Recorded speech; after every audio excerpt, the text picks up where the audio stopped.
Bonjour et bienvenue pour ce nouveau tutoriel sur Cinema 4D. Aujourd'hui, on va parler de caméra mapping.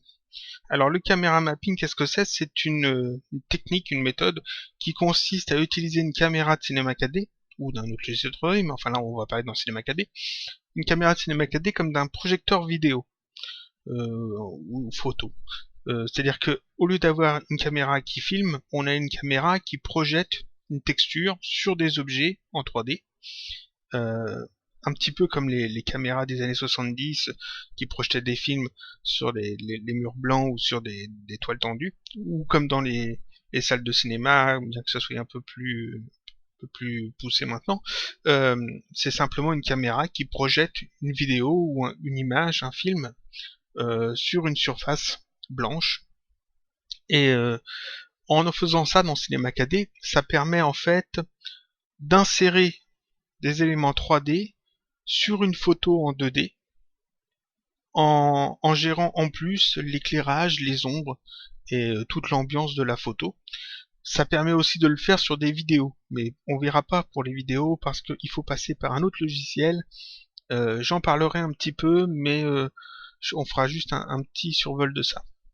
Donc le caméra mapping, comment ça fonctionne? D'abord, il vous faut une image sur laquelle ajouter des éléments en 3D. Alors moi j'ai pris une photo, on va faire sur une image fixe, donc j'ai pris une photo sur le net, voilà la photo.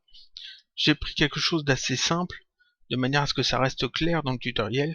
Là c'est juste un couloir, un long couloir avec du carrelage, ce qui va nous aider, et des murs bien délimités ici sur les côtés. Alors ici il y a un petit problème, l'objectif de l'appareil photo fait que le mur qui est ici est un peu courbé. C'est-à-dire d'ici à ici, c'est pas une ligne droite, ça fait une courbe. C'est pas gênant, on va faire avec. Mais bon, il faut quand même partir sur des choses de bonne qualité dès le départ, c'est-à-dire des photos où tout est bien avec une perspective propre.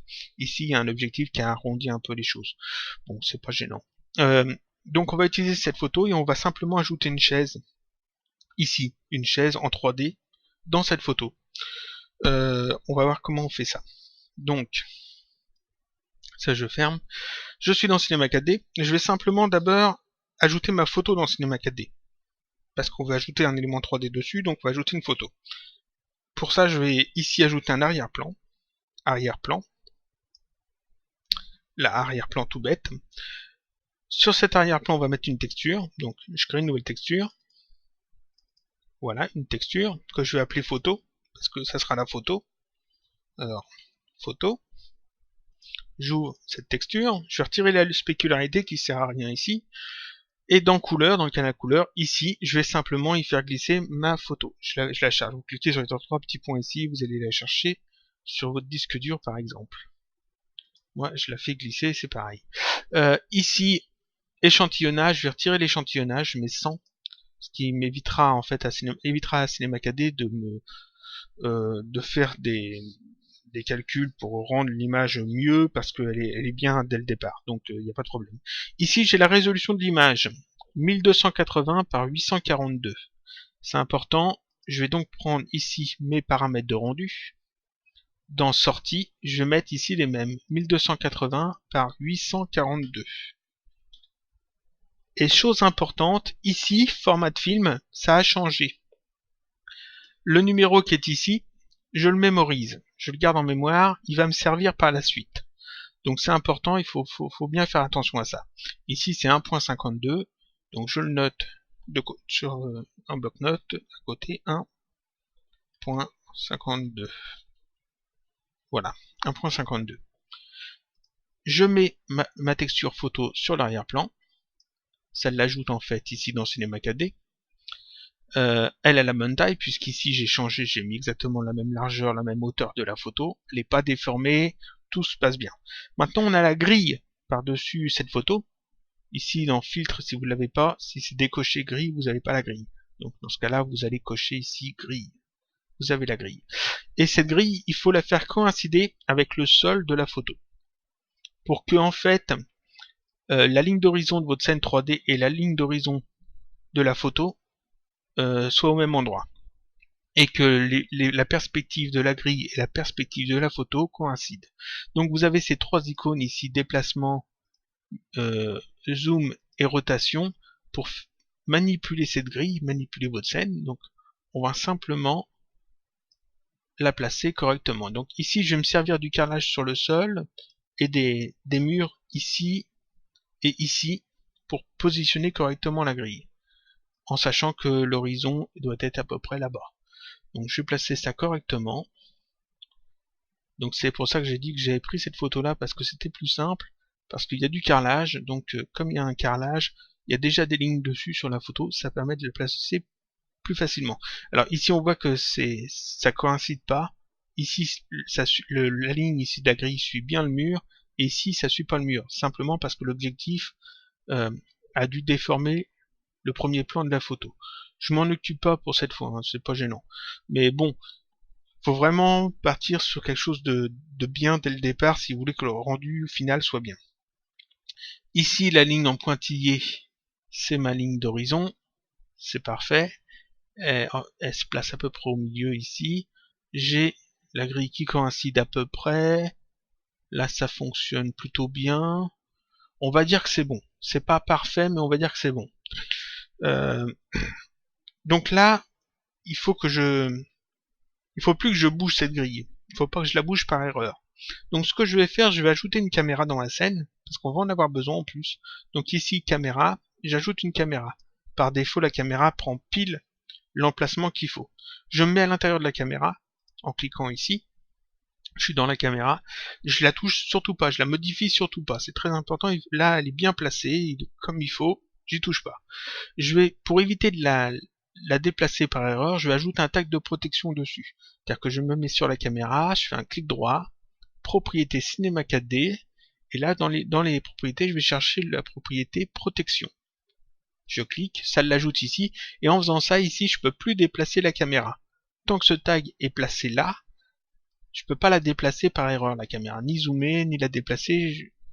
Elle est fixe, elle est bloquée, elle est protégée. Je peux sortir de la caméra et voir en fait où elle se trouve. On voit qu'elle est là. Je peux revenir dessus si je veux. Comme ça, voilà. Mais la caméra, elle ne bougera plus. Cette caméra, je peux en faire un double. C'est pratique. Le double, je vais l'appeler caméra tout court. Et la caméra originale, je vais changer son nom, je vais l'appeler projecteur. Parce que comme je l'ai dit, c'est comme le caméra mapping, c'est la projection de texture.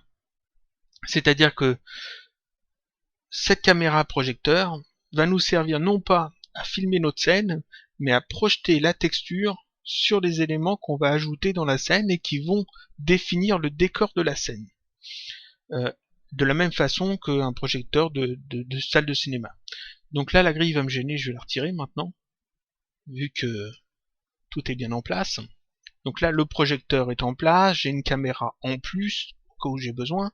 J'ai mon arrière-plan avec une texture dessus. La texture sur l'arrière-plan se place par défaut en mode frontal, ici. C'est normal, c'est exprès, c'est pas UVW, c'est pas autre chose, ça se place en mode frontal parce que c'est un arrière-plan. C'est normal, c'est fait pour. Maintenant, si j'ajoute un élément en 3D là-dedans, ce que je veux, c'est ajouter une chaise, comme j'ai dit. Donc, j'en ai mis une de côté. Je vais l'ajouter. Alors voilà la chaise. Je l'ai téléchargée sur un site de téléchargement d'objets 3D. J'ai juste changé la texture pour que ce soit plus simple. Donc je vais simplement faire un copier-coller. Voilà, de la chaise en 3D dans ma scène. Je la mets au niveau du sol. Je vais la positionner là. On va la réduire un peu parce qu'au niveau taille, elle est un peu grande. On va la faire plus petite. On va dire que c'est bon là. Elle me semble un peu grande. On va dire que c'est bon quand même. Je la place, on va dire ici. Donc contre le mur. Si je regarde dans les autres vues, voilà, j'ai placé, elle est bien au niveau du sol, pas de problème. Et là, si je fais un rendu, donc j'ai mon fond en 2D et j'ai une chaise en 3D. Si je fais un rendu, on voit que ça ne colle pas du tout, on voit vraiment que c'est un objet en 3D ajouté sur une image en 2D. En fait, qu'est-ce qui va pas? Il va pas que l'éclairage n'est pas bon, parce que ici, on voit que la lumière qui est ici n'éclaire pas du tout le dessus de la chaise. Ensuite, il n'y a pas d'ombre. On voit qu'ici, il n'y a pas d'ombre sur le sol, il n'y a pas d'ombre sur le mur. Donc ça ne colle pas, ça ne fait pas du tout réaliste, ça fait pas objet incrusté dans une image 3D. Dans une image 2D. Donc pour changer ça, pour corriger ça, je vais cacher la chaise temporairement. Voilà. Pour changer ça, il faut que je refasse ici sur ma scène des primitives qui vont définir les murs de ma scène, et il faut que j'ajoute en fait des lumières qui coïncident avec les lumières dans la scène. Alors, la première chose à faire, c'est le sol. On va faire le sol. Donc je vais ajouter un plan. Je vais diminuer le nombre de segments, parce qu'il n'y a pas besoin d'avoir beaucoup de segments. Je vais le positionner correctement. Alors, on voit, hop, il s'est pile mis à la bonne taille en plus, c'est super. Mais enfin bon, il faut l'ajuster en fait manuellement. Vous mettez à la bonne taille. On va l'allonger de manière à ce qu'il fasse tout le sol. Voilà, tout le sol, si j'y arrive. Là, tout le sol du couloir, donc à peu près là et un peu plus grand. Parfait. Donc en faisant ça, j'ai un sol. Seulement là, si je fais un rendu, on voit que le sol c'est pas bon du tout. On a un sol tout noir parce qu'il n'y a pas de lumière. Sur une autre image, on voit que ça colle pas. Donc ce qu'il faut faire, c'est rajouter en fait sur le sol la texture. Donc je vais mettre ici ma texture photo, je la mets sur le sol, sur le plan.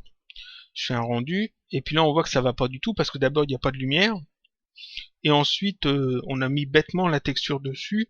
Elle est pas, on n'a pas le sol comme texture, on a aussi les murs. Ici on voit la porte, c'est pas bon du tout. Donc on va commencer par ajouter de la lumière. Ici on a une lumière juste ici, donc je vais ajouter un éclairage de surface que je vais mettre dans le bon sens, c'est-à-dire le faire tourner 90 degrés comme ça. 85, 90. Je vais le positionner au niveau du plafond. Je vais changer sa dimension pour qu'il coïncide avec la lumière qui est placée sur le plafond. Voilà. Il est un petit peu plus vers le fond. Voilà. Donc là, j'ai mis une lumière qui correspond à cette lumière-là. Je peux en ajouter une deuxième, parce qu'il y a une deuxième lumière un petit peu après, ici. Je peux en ajouter plusieurs, hein, sur tout le fond. Mais là, bon, j'ai ajouté de la lumière, donc là, c'est plus éclairé. Mais on voit toujours ici la porte, on voit que c'est pas bon. Et c'est là qu'arrive le camera mapping. C'est-à-dire que ici, mon plan, qui est en fait le sol, je vais l'appeler sol. Ici, sa texture est en type de projection UVW. C'est pour ça que ça fonctionne pas. Ici, il faut que je passe en mode caméra.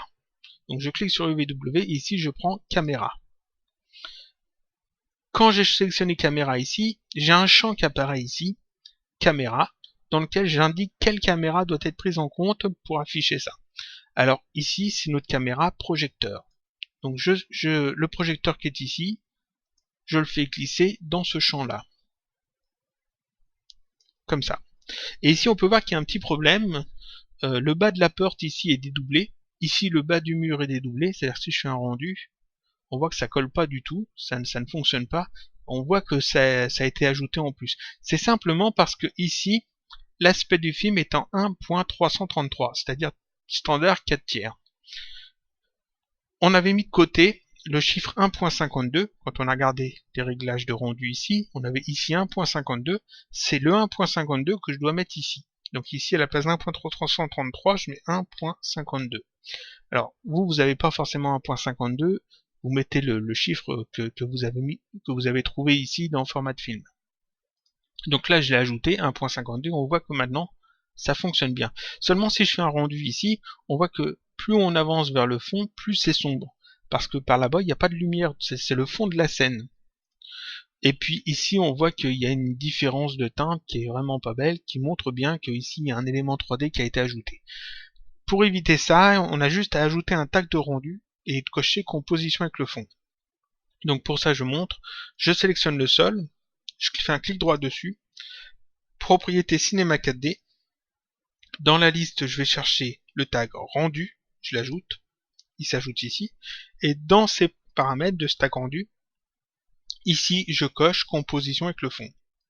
Je peux aussi, tant que j'y suis, décocher ombre portée ici, ce qui évitera en fait des problèmes. Ça évite à ce que le sol génère une ombre sur le fond, sur l'arrière-plan. Là, ça poserait pas de problème parce que ça se verrait pas, mais dans certaines images, ça peut poser un problème.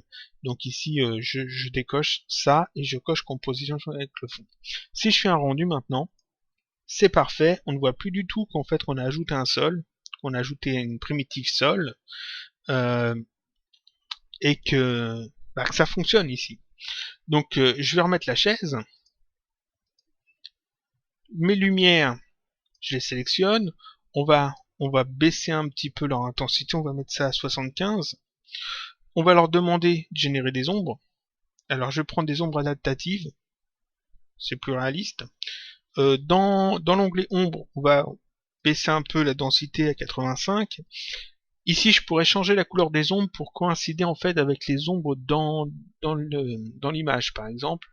Je pourrais très bien ici cliquer sur choisir couleur écran et aller cliquer sur un endroit où il y a une ombre dans mon image, mais ici il n'y a pas vraiment d'ombre qui ressort, donc ça devrait coller. Ça devrait pas poser de problème. Sinon je peux aussi utiliser des ombres à la place des ombres noires, des ombres un peu plus gris foncé, ça passera bien aussi. Là je fais un rendu. Et qu'est-ce qu'on voit? En fait, on voit que ici, il y a effectivement une ombre sur le sol maintenant qui s'ajoute. Donc on a une ombre un peu plus réaliste sur notre scène, sur notre photo. Là, c'est pas assez éclairé par contre. La lumière, je vais remonter à 100% pour voir. C'est un petit peu mieux ici. Il me manque des lumières de toute façon. Donc là, c'est pas mal. Seulement ici, sur le mur, on voit que l'ombre s'arrête net. Il n'y a pas d'ombre sur le mur.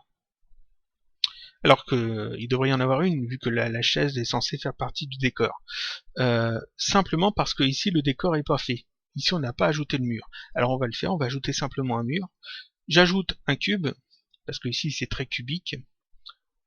Je vais le positionner sur le côté. Alors, ici, on va retirer la chaise temporairement. Je le positionne correctement, ce mur, ce cube. Je lui donne la bonne dimension. Alors comme on ne voit pas en fait l'image dessous, ce que je vous conseille c'est que vous sélectionnez votre cube, vous allez dans base et vous cochez rayon X. Ça permet de voir à travers. Ce qui permet en fait de le positionner un peu plus facilement.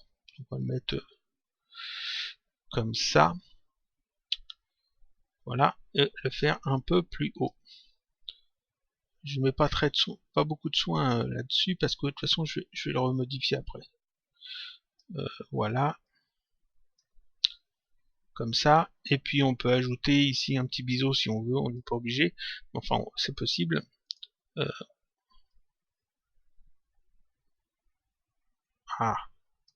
Voilà, parfait. Donc le cube, j'en mets X.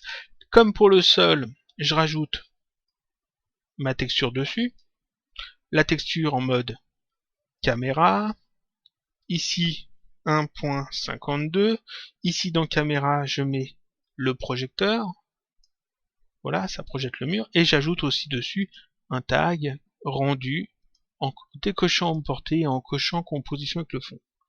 Si je rajoute la chaise en même temps. Si je fais un rendu maintenant, ici j'ai effectivement l'ombre sur le mur qui s'ajoute. Donc là c'est déjà bien mieux. Je vais en profiter pour ajouter des lumières. Alors il y a une lumière qui devrait être à peu près par là je pense. Voilà. Et puis il y a une lumière. On va prendre celle-là. Il y a une lumière qui devrait être à peu près là-bas.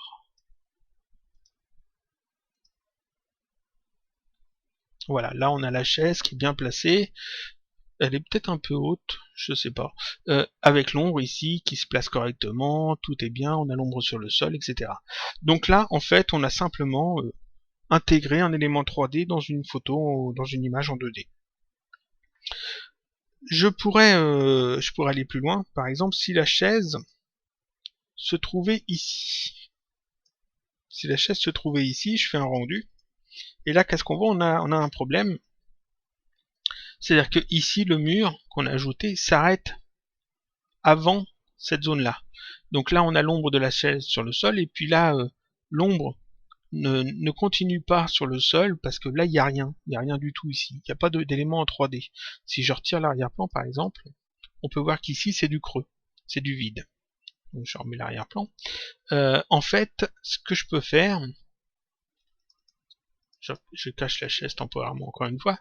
Le cube qui est ici, qui m'a servi à faire le mur, je vais le faire beaucoup plus grand. Alors on va le mettre comme ça. On le fait beaucoup plus grand, de manière à ce qu'il fasse toute la longueur. Je me trompe pas. Voilà. Je le rends éditable avec la touche C ou cette icône. Je le sélectionne, je passe en mode polygone. Touche K pour prendre l'outil couteau. Que je me trompe pas, je me suis trompé. Je l'ai trop déplacé. Qu'est-ce qui... Il est pas bon du tout là. Je reviens en arrière. Voilà. J'avais dit que je le faisais plus grand. Touche K. Alors, touche C d'abord. Touche K en mode polygone. Je prends ici le mode boucle et je vais simplement faire des coupes là où il doit y avoir des creux. C'est-à-dire qu'ici, il y a un mur qui tourne, donc je fais une coupe. Ici, j'ai un mur qui tourne. Je fais une coupe. Là, on voit que c'est d'ailleurs que c'est pas droit. Il y en a un aussi ici. Je fais une coupe. Il y en a un ici. Je peux faire une coupe. Ensuite, en mode polygone, je sélectionne les polygones qui sont là. Et puis... Ah. Et puis celui-là, alors pas ceux-là. Ces deux polygones-là. Touche D, extrusion, et j'extrude vers l'intérieur pour faire en fait le creux. Voilà. Et quand je fais un rendu, normalement c'est bon, c'est bon. Et maintenant, si je remets la chaise, et que je fais un rendu ici, on peut voir que l'ombre va effectivement dans le renfoncement. Elle ne s'arrête pas bêtement, elle va effectivement dans le renfoncement du mur. C'est-à-dire qu'en faisant ça, j'ai recréé en fait les parties du mur, les creux et les murs, comme sur la photo. Donc là, ça passe très bien. Vous voyez que ça fait un petit peu mieux un peu plus réaliste que si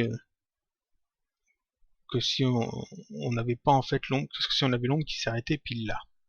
Donc on peut faire ça comme ça. Là, c'est un petit peu à cheval sur les deux. On a l'ombre qui fait effectivement l'angle du mur. On voit l'ombre ici et on voit que l'ombre continue sur le mur comme ça, en fonction des lumières qui sont placées ici. Donc ça, je l'ai fait pour le mur qui est ici. On peut le faire pour ce mur-là aussi. C'est-à-dire que le cube que j'ai fait de ce côté-là, on pourrait tout à fait le dupliquer et venir le positionner de ce côté-là aussi, comme ça. Le sol qui est ici, on pourrait aussi le dupliquer et venir le placer pour faire le plafond, comme ça. Remettre les lumières là où il faut. Voilà, comme ça. Et en faisant ça, en fait, on peut recréer tout le décor en 3D en projetant simplement notre texture de photo dessus. Et comme bien sûr on a recréé le décor en 3D en projetant la photo, on peut utiliser ensuite une caméra. Donc celle-là, je retire le tag de protection. Utiliser la caméra pour se déplacer en fait dans notre photo, dans notre image de fond. Donc là, j'ai pas fait le fond, donc le fond ça change, mais vous voyez que les murs sur les côtés suivent et le sol suit. Donc forcément, c'est pas parfait, on peut pas faire d'énormes déplacements dedans, mais on peut quand même faire par exemple juste un léger mouvement comme ça sur la droite, sur la gauche, de haut en bas, etc. On peut quand même bouger un petit peu le truc. Je reviens sur cette caméra là par contre. Voilà. Donc ça, c'est pour une image fixe. Vous voyez, c'est quand même assez simple à utiliser. Par contre, si vous voulez faire ça sur une vidéo, si vous voulez intégrer des éléments 3D sur des vidéos. Là c'est différent, parce que là il va falloir passer par un... Je peux fermer ça. Hein. Il va falloir passer par un autre logiciel. Alors je vais pas le montrer, mais je vais vous montrer les logiciels que vous pouvez utiliser.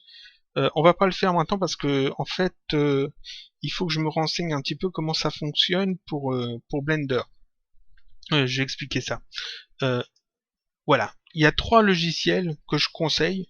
Il y en a d'autres, hein, il y en a plein d'autres, mais 3 que je connais. Il y a PFTrack qui est très utilisé dans les écoles d'animation surtout, et puis c'est un logiciel très utilisé dans le monde de l'image, qui permet en fait de prendre une vidéo. Ces 3 logiciels là font la même chose. Ils prennent une vidéo, sur la vidéo le logiciel repère des éléments qui sont bien reconnaissables. Par exemple ici le petit caillou qui doit être ici, il place un petit point bleu dessus. Le petit caillou qui est ici, il place un petit point bleu. Celui qui est là, il va placer un petit point bleu. Ici, la base de l'arbre, il va mettre des petits points bleus aussi, parce que ça, c'est des endroits qu'il a bien repérés, que le logiciel a bien reconnus. Ensuite, le logiciel avance la vidéo d'une frame. Il passe à l'image suivante et il regarde où est-ce que s'est déplacé le petit caillou pour repositionner le point bleu au bon endroit.